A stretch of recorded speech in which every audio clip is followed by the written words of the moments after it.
obviously post offices are an essential social service, and that's what they are. They provide a service which needs to be maintained.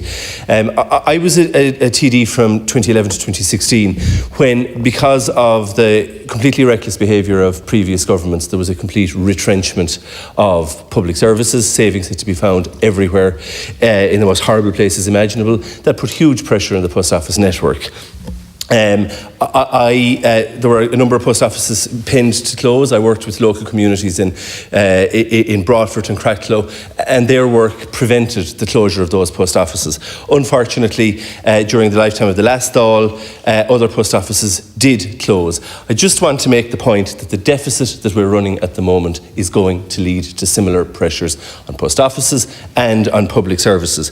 We're running a deficit of about 6% of GDP, which looks fantastic on paper. It's actually the second lowest deficit in the Eurozone, lower even than Germany's. However, we all know that GDP is not a realistic measure of the Irish economy because of our the fact that our corporate tax take, we're eating other countries' lunch effectively, and we can't do that forever. We're not going to get away with doing that forever. If you look at the deficit we're running as a percentage of GNI, as Seamus Coffey has pointed out in a frightening statistic this morning, it's 11.5%.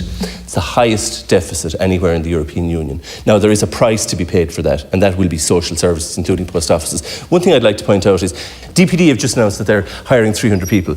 Good news, but why did the post office hand over the parcel delivery service to the extent that they did? And of course, all those deliveries are because of monies not being spent in towns and villages across Ireland. It's going to Amazon. It's great for Jeff Bezos. It's not so good for our economy.